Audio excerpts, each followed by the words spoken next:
So up bright and early this morning, 6:30. Go for a little stroll down to the beach. Yeah, it's nice to be up at this time, feeling like you want to be up at this time, like not like I was yesterday morning. I'm still gonna go and see the lady Ang in the office this morning at 8:30 to ask her why the fuck kids were allowed to be playing in the pool at 6:30 a.m. So that should be fun. And yeah, another day. It's Monday, new week, and the air is still shockingly bad here, 155. Praying for the rain. It should come soon, but who knows.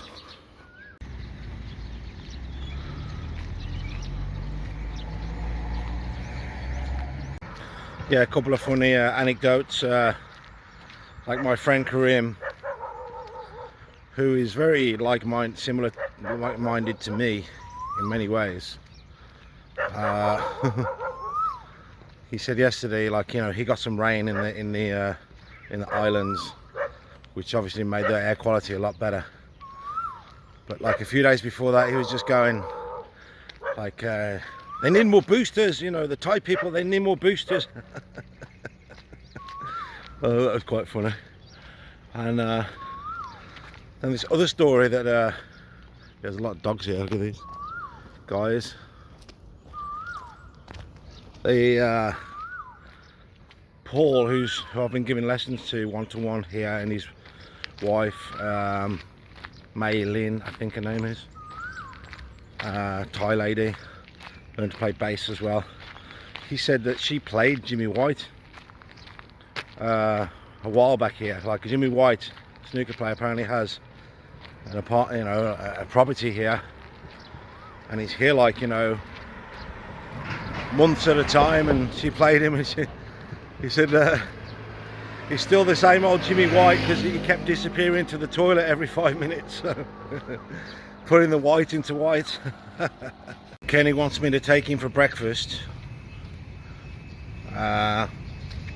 Cheap Charlie's. They got beans on toast, and so I'm gonna head back. Gonna go and meet him at a condo. I think he's been up all night. I was meant to go and jam with him last night at the jam night at Crazy Horse. That's where we was the night before, but after being woken up at 6:30 a.m, definitely didn't feel like it, so cried off. But he seems in good spirits. Looks like he had a good night, and yeah, we'll go out for breakfast. He's been a good friend. He you know, he has some problems, he'll admit. He's been through a lot. He hasn't told me most of it, but he was in jail in the Philippines, basically on death row for weed, right? For weed. And then I think it was either legalized or decriminalized. I'll have to, you know, he's mentioned it a couple of times, but I've never really gone into it that much, but maybe I'll find out more. Yeah, so he's got an interesting story. Lots of discarded coconut shells. Do see this sometimes.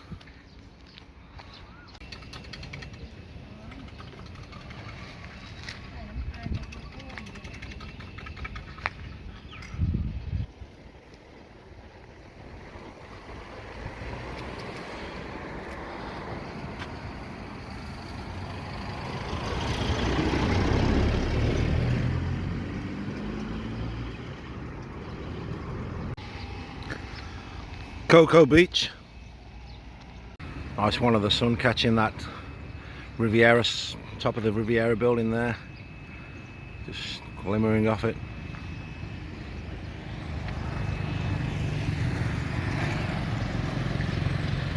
Yeah, one thing I've decided is that I'm not going to be in Thailand again during the smoky season. It's an abomination. You know, what country, what people, what government allows their air, which is a basic need of a human being, to be able to breathe clean air, they allow their air to get into such really bad states, like the worst in the world, is beyond me. And of course you can't really do anything about it, but the one thing you can do is you can avoid it. And that's what I've realized this year. So that period from, say, January, which did start in January this year, it's been going on for 4 months now, January to, say, June, just to be sure, avoid it. Just avoid it. No, if this is a tourist area, right, and you know, if you like the governor of Pattaya, you just employ, I mean, you know, people work for fucking pennies here. I give them like 300 baht a day, which is less than a tenner. But you'd employ somebody, surely, to come and clean up all this fucking trash, make the place look a bit better. Here's the K9 crew. See if we get some barks out of them, or they behave.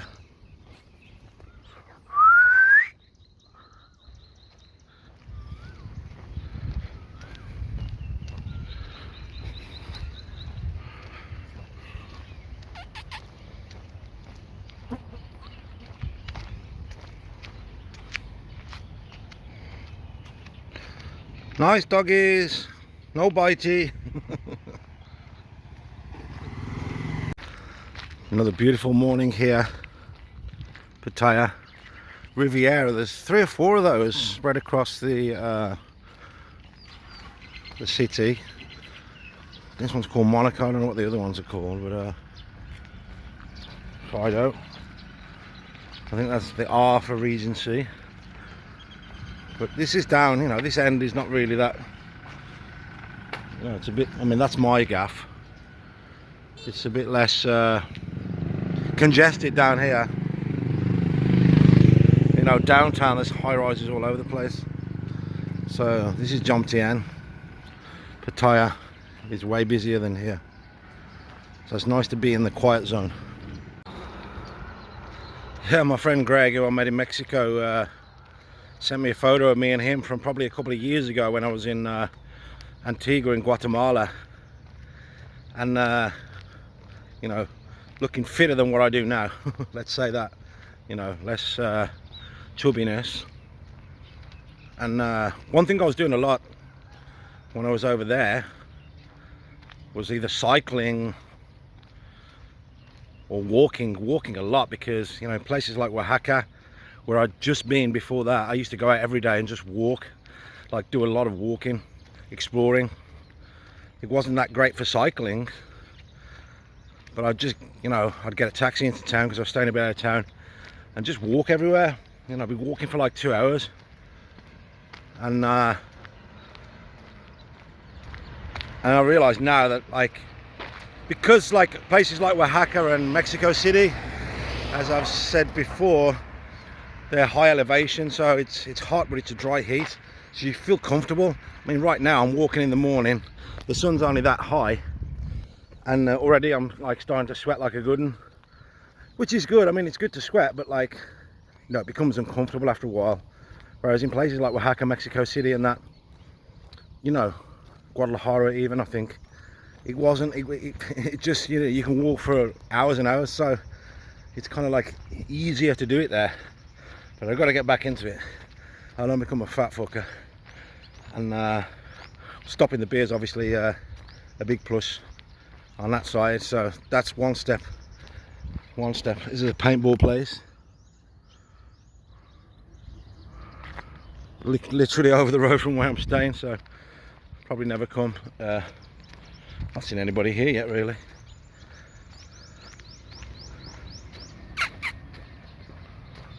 Anyway, yeah, just thought I'd share that.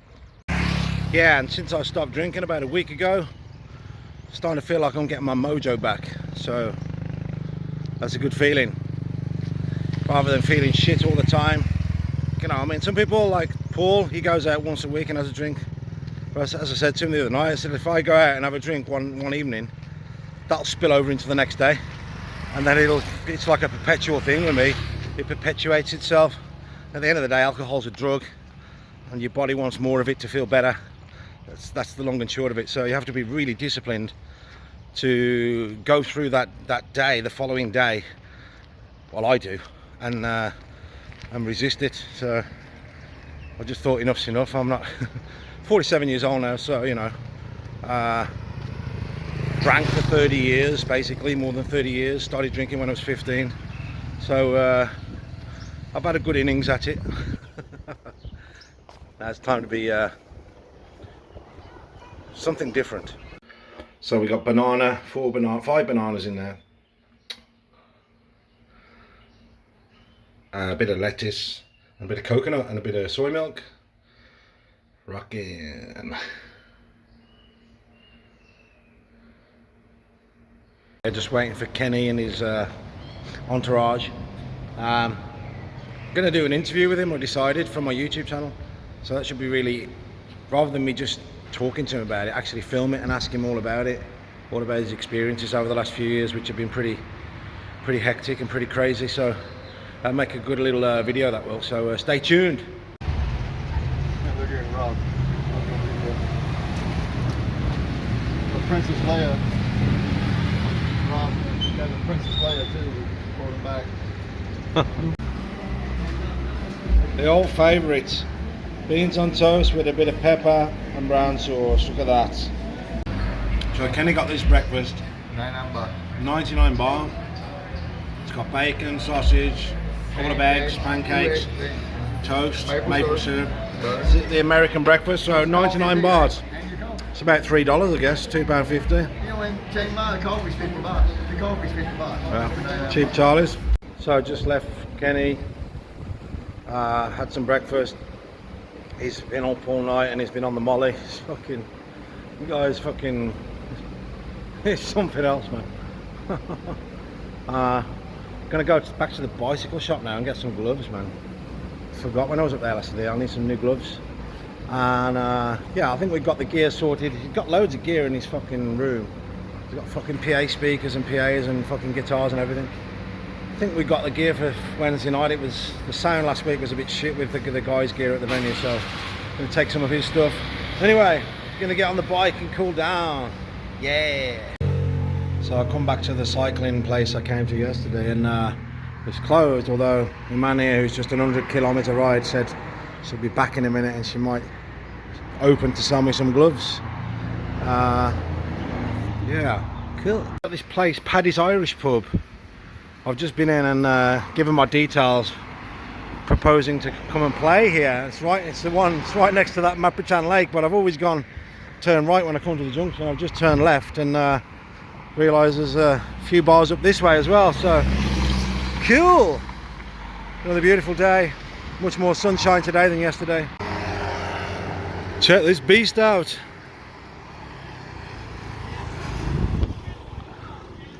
Nice set of wheels. Yeah. No need for a roof here. Time for a cold coconut, methinks. Why do you want to drink? Why do you want to drink that shit when you can drink this shit? Much healthier. Good that. Yeah. On to the guitar shop.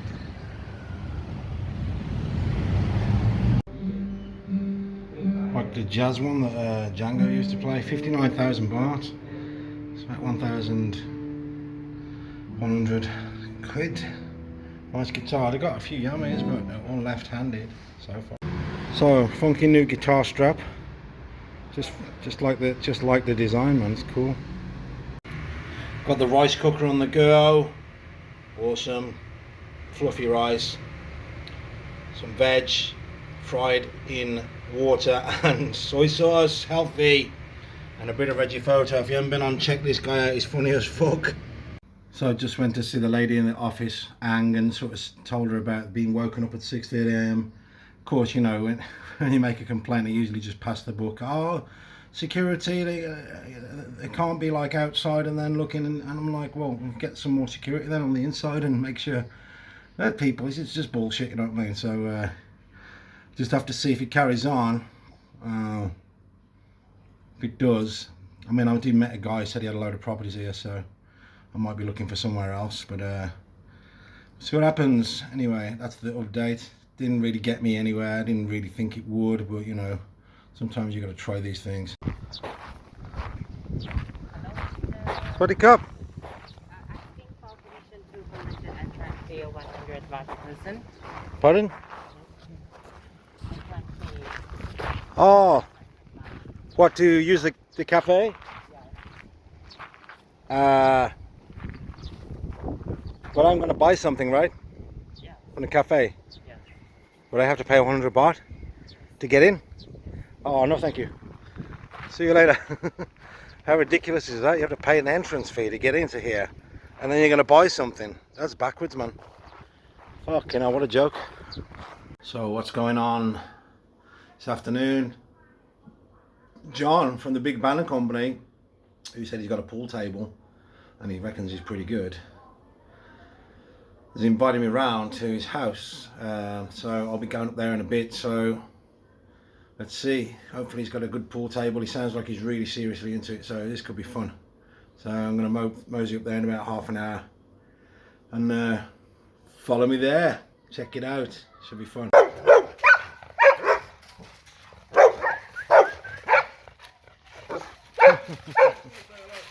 Hello. Come on. Nice setup. I don't know where, but I've definitely seen this one before. Oh, is it? It's like one of their album covers or something.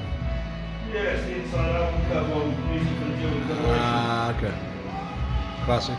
So yeah, that was a pretty cool game of pool.